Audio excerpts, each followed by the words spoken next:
I'm gonna be an astronaut.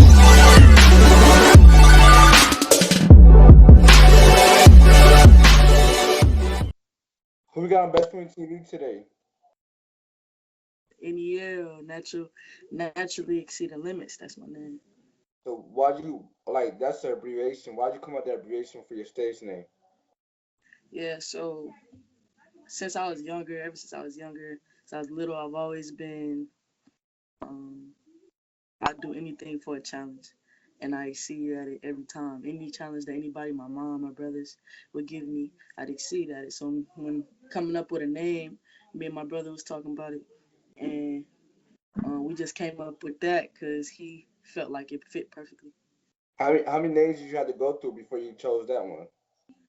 Not really, cause like my name is Chanel, but Right. everybody call me Nell, and so it kind of fit perfectly in the abbreviation. When we was just thinking about it. Like I think when we was thinking about the acronym, the first word that came to my head was naturally, and so we was trying to think of some things that I naturally do well. Right. Right.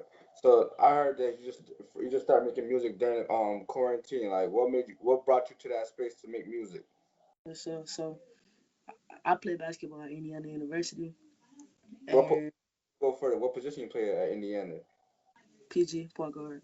What's up? What's up? Yeah. So I play here, and so our season got canceled. Obviously, when COVID and everything started happening, so um, like we was in quarantine for like 3 months before we was able to start working out again. So I didn't have really much to do, and so rapping is like something I've always kind of did on the side. I never took it serious. My brother raps, he does music and stuff like that. So I was always just in shadow, just watching like what he does. Um, And so I just started and I sent him some things that I rapped and he was like, yo, and then everybody started taking me serious. So I just started taking it more seriously when that started happening. So I know, like, oftentimes, like when you making music and stuff like that, you just probably playing around with it. And like the thing is, especially when you first start off, you trying to find your sound. So how'd you Right. go about finding your sound? Um, 'Cause I just a lot, went with, 'cause what I you feel like oftentimes a lot of people try to mimic their favorite rapper. Like they like say? you just put their type beat and mimic their favorite rapper or what it Right. was. Like how'd you go about finding your sound? But that's one thing. Like I have favorite rappers, but I don't really think I sound like them. But Right. for the fact of um, I just like went with how the music made me feel. Like whatever I was rapping about, I just let my emotion take over for real, and so I could really tap into the song, really make it relatable. Whatever I was feeling, I just sort of rapped like that, and so um, I don't think I just think my sound just came easily to me. I don't really think it sounds like anybody though. Right. Now, when I was checking out your project that just dropped December 4th, I think it was, right? Yeah, Well, it was job. I heard kind of like it was like a poetry rap kind of blues feelings to me. yeah, Did you grow up like trying out poems or something like in the beginning, early on in yeah, life? yeah. So like yeah, when especially when I was younger, went through a lot of things. So writing in general was like very therapeutic for me, and so writing poems, writing raps now is also very therapeutic for me, and so um, yeah, that this project Shades of Blue is um, really based off like what my life has been in the past year and a half, and so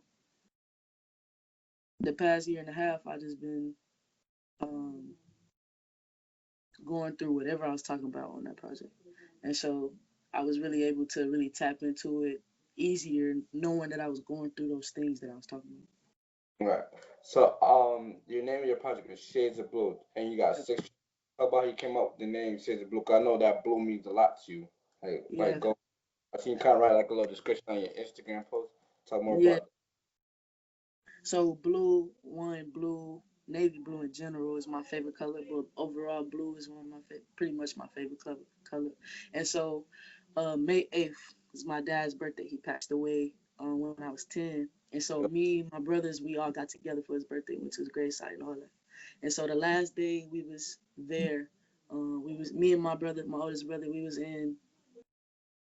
in a hotel, sitting in the bathroom, sitting on the edge of the tub. We was just thinking, and I was looking at the songs I had. Like And I was just looking at him, and we was thinking. He was like, my brother came over. He was like, what we should call this? We should call it Shades of Blue, because I feel like since your favorite color is that, and like when people think of blue, they think of not just sad, but like kind of that, Ooh, like yeah. yeah, that type feel of what your EP gonna be, then it'll really tie into what you're talking about. And so we came up with that like that, and I think that's something I'll cherish all the time. I talk about that all the time. It's like crazy. We came up with that in the hotel bathroom. So Like the way from me having this conversation with you, it seems like you go more in depth with your music. You just don't put any content out. Is a meaning behind everything. So yeah, you got 6 songs on the track. Let's talk about Indigo. That's what you said the first track, right? Indio, yeah, Indigo. Indigo. My bad. Yeah, so no, you good. Indigo more of a purplish blue. Uh, it was just Indigo more of an interlude. It really just showed. It really talked about like what you was gonna hear on the rest of the project. Hey, So it was just more of that introduction of what Shades of Blue is gonna be about. Um, when you think of in that song in particular, I said the force of indigo opened up my third eye. So right. like think of your third eye. I know people bring the color purple into it more of anything, but I don't know that like since I said that it opened up my third eyes, opened you up also to um realize that I'm talking about what you're gonna hear in the rest of the EP. Right. If you Right. really Yeah. So so when you put this project together, and you said this is your first project ever, right? Were you right. going like how was it going to the studio? Was it like, easy for you going to the studio? Did you have to have a certain vibe? Because this for me when I listened to your tape, I had like a certain vibe for me. So I'm trying to feel like what your mindset was like in the studio. Yeah, so um the time when I went to the studio for this project, we finished the project. Like we finished recording the project in that one day that we went. We went in an 8 hour session. You did this Um, day. yeah, in an 8 hour session. And just it yeah, I did have to have another vibe, like a certain vibe for each song. So like I know one of the songs like Blue Hue, I had to have this one specific candle burning so that I could really get into that mindset of kind of what that song was about. I know really like I had to like really tap into. I needed like a couple moments for certain songs because they were a little deeper, you know. So just having to get into that mode, it took me a couple minutes, then I was ready. But I've also like me and my brother, I've rehearsed these songs over and over and over again, trying to figure out how they should sound, how they need to sound. So it was kind of like easy once I got into to the studio.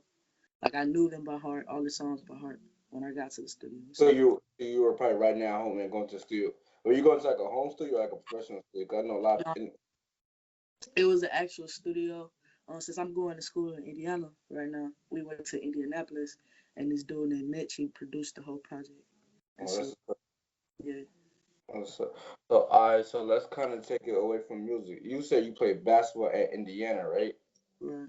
All right. Talk about like your basketball career. Like talk about how you got into playing basketball. Well, I started playing basketball when I was like kindergarten. Hanging out. I got three older brothers. Um, but I didn't start playing with them. I started playing with my best friend, her oldest brother. He played basketball. We used to go out after school every day. Since my mama worked late, I would go to her house every day. And so after we finished our homework and stuff, we would go out there, play basketball, play football, do whatever. And um, hold on one second. So sorry about that. That's good. Um, yeah. So we used to play basketball, we played football, play all that after school. And so basketball was one of the more things like everything came to me easily athletically, but basketball was something that I really liked doing. So especially when I started getting older, like I said, I got three older brothers and I got three older brothers and I would always play with them. Like my brother above me, like right above me, he used to challenge me. I used to hate playing against him, but I would beat him all the time. But he just knew how to push my buttons. Right. But over time, I just kept playing, kept getting better. Played AAU, played all that, high school basketball, all that. So AAU is what really got me my exposure in certain colleges that I did. My junior year, my senior year of high school, I tore my ACL twice. And Damn. Yeah, and so I told my ACL, but Indiana they still like none of my schools really backed off because they really wanted me, but Indiana like they really showed um the most compassion You got and access through basketball to play. That's Division 1 too, right? Let them know. yeah, they would yeah Right. Division 1 yeah. Um, and our program on the up and up right now. So, Right. This your but freshman year there, or what are we looking at? nah, I'm a junior right now. Oh, yeah, okay. So, all right, so now that like you guys are probably gonna get back into season soon. You guys should already be in season. Talk about balancing. You're gonna be able to balance schoolwork, basketball, and the music. How's that working for you? Um, I mean, since well for college it was a different because a different workload because obviously they give more work in college, but we have like tutors, we have um things of that nature. Like we have people who can help us, our academic advisors for the athletes in general. They help us out. Um, so they help. Like we have help if we need it. If we need it. Now, Like when I was in college, I kind of had a hard time balancing my business in college because I had so much schoolwork and I wait till like last minute procrastinate and then I have my business going up. And I know basketball is even hard. 'Cause you probably got to practice every day and you got expectations. You got to go to practices and stuff like yeah, that. So I know it's hard to balance. So I want to salute you for one being in college, being on the school team, getting a scholarship, and still be able to balance your music out. Like I respect that because not a lot of people are able to do that. yeah, for sure. It's been a tough. Like it's hard, obviously, but at one point you start to get used to your how your workflow go. You get used to how your schedule is, and that you know, and you get used to this life when you in it for so long. So I mean, it ain't been that tough. But like the good thing that did help me though was that a lot of a lot like pretty much all the songs on the EP except one song was written like within the time span of April and July. I want to say Right, maybe in June. So I had already had the songs written. So it right, just had to do was record them and right, um, you know before and obviously with COVID everything kind of started later when it came to right, basketball. right. I had more time for music. Right. So now I met you off this app called Clubhouse, right? Talk about how Clubhouse has been beneficial to you. I think Clubhouse is a really good app when it comes to the exposure aspect of things. Uh, like you don't gotta be like the most like somebody that everybody know on there, like a celebrity or somebody there, but like it don't have to be somebody on there that's like running the group. Um, I just feel like the fact that you can get your music out there and get whatever you're doing, like if Right. you're I feel like the fact that you can just get it out to other people that you don't know that are in different cities, different countries, that's dope. Like my following has went up tremendously, like um, and my streams went up tremendously just off using this app for the past couple weeks. Past I want to say a week and a half I've been using it. So talk about like I know a lot of people play their music for A&R. Talk about some of the reviews you got and some of the things you learned just being on this app. Cause I know a lot of people like they could not understand what a Clubhouse could do for your career. A lot of people using it for like the wrong reasons. But you Yeah, got people like you that you use you heard me in the A&R group chat and you reached out to me and that's how we got this interview going. yeah. So a lot of my reviews have been good. Um, I know a lot of people were saying that they respect my lyricism, respect the bars and stuff like that. They like how I came on the beat for sure. So like you know what I'm saying. So like I think I got one review where somebody didn't really like the song that I played, but I just feel like that just wasn't their cup of tea of music. Right. So I don't think like they didn't say it was a bad song. I just don't think that it was their cup of tea. But other than that, like all my reviews have been good. Everybody really messed with it. So Yes. So you say you grew up in Atlanta, right? yeah, Talk about life in Atlanta and like the music scene out there. Do you feel like your sound fits the sound out there? Cause I know Atlanta is more known for a trap sound. Like that's what like outside looking, at, especially me being from New York, I look at it as a trap sound. I look at Gucci, Jeezy, like the Migos, those type of artists. Too often you hear like the blue kind of melody type music that you're making coming out of Atlanta.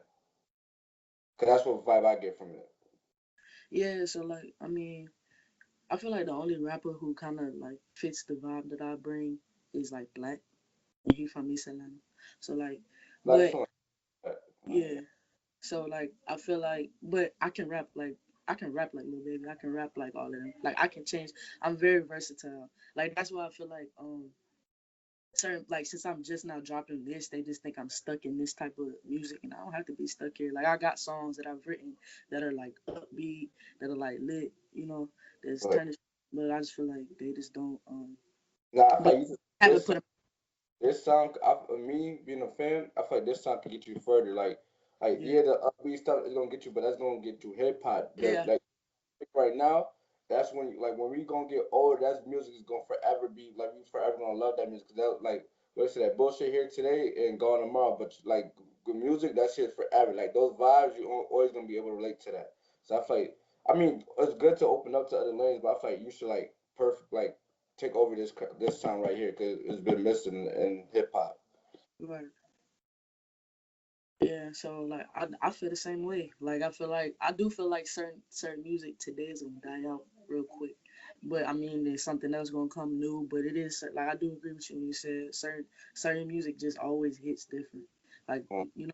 but like the fact that I feel like I can change up if I need to, I still had that in my back pocket. You feel me? So But so I didn't even ask you who are some people you look up to in the music industry? Who do you like who do you grow up listening to? well, I grew up like anything that sound good to my head. Listen, like I listen to any genre, but obviously like rap and R&B, really the two main ones I listen to. I grew up listening to old school R&B. I grew up listening to old school rap, Tupac, Biggie, like even like all Method Man, you Right, know, all the like real lyricists back in the day. I right, grew up listening to. Uh, And obviously on the R&B side, you already know all the superstar groups, bro. Everybody who like Usher, Chris Brown. That's a part of my era. Usher, Chris Brown, stuff like that. From back in the day, I love TLC, I love SWV, I love In Vogue, I love when it comes to the women's side of things. Um, I don't know anything like that's just off the top of my head. But right now, my inspirations, um, Black. Obviously, I love Black. mm, Like he's crazy on the beat. His sound is crazy. All right, Black, Nipsey Hussle. I be Yeah, for sure. Like, dude, is like I just he was so slept on, and he didn't really get the but he the got he didn't really close. get the focus he needed to get till he He's passed. high. That's true. That's true. But I just feel like he always been what he been. People just not tapping in, but just cause of the type person he was, cause he was outside of rap, he was just And I always like to be honest with you, me being on the East Coast, I never really checked out his music like as far as yeah, like probably his hits, but like I always respected what he did for the community. I always knew about some yeah, of his stuff. I didn't go back to listen to his mixtape after he died. Like, oh, this kind of a hit. But that's because right, it was pushed in my ear like that. Like we was listening to right, like right. those type of music. So I I feel you. definitely understand where you're coming from. Yeah, and then the last person that's right now, I would say, is Young and May. Just how um, I can relate to her, and how when it comes to um, like being gay and being out there and really pushing that image out and not being afraid to do it, not being like not being scared, being herself, and how she come on the beat. She's just a lyricist at his finest, and so I just love listening to her rap. Now that you mentioned being gay, talk about embracing being gay as an artist, because sometimes, especially in the hip hop community, it's kind of downplayed. Yeah. Like I wouldn't say more for the women, but more for the males. Yeah. Uh, but it's still like not like they're still not giving it a pass for females to be gay in hip hop industry. How do you feel about that? And like, what's the message to like kids probably like that are like you that like are afraid to come out? Like, Yeah. what advice do you have? Yeah. So I mean, what I had to learn when I was younger and I was going through those I wouldn't say I was confused. I was never confused, but like figuring out who I was and it being conflicting with what my life was. Um, I never like until I got older. I never really um, I would say like I never really pushed it out, never really stopped caring. Like I always cared what people thought about me. I always cared what people said, you know. And so I would say stop thinking about what people care about. Be you. Don't be afraid to be you. Because at the end of the day, like nobody's living your life but you. It's your life. Do what you want to do with it, you know. And so I feel like can't nobody change your feelings. Like they can try to change like your parents. If your parents don't really agree with your lifestyle, they can change anything. They can make you dress a certain way, they can make you talk a certain way, do whatever, like with image, but deep down inside nothing will change. You'll always be who you are, so embrace it. Like that's what I had to learn to do, you All right, going back to music a bit. Who's some people you would like to work with? know. You know, famous. You could be from the city, you could be from Indiana. Who's some people you want to work with? Um, I would say I do definitely want to work with Cash Pay. She on the up and up right now. Her sound is crazy. I feel like we would like our sounds would match really good on the song. Her, I would say like Black is like an all time like I would love to work with him. Um, who else? On the rapping side, I just feel like mm,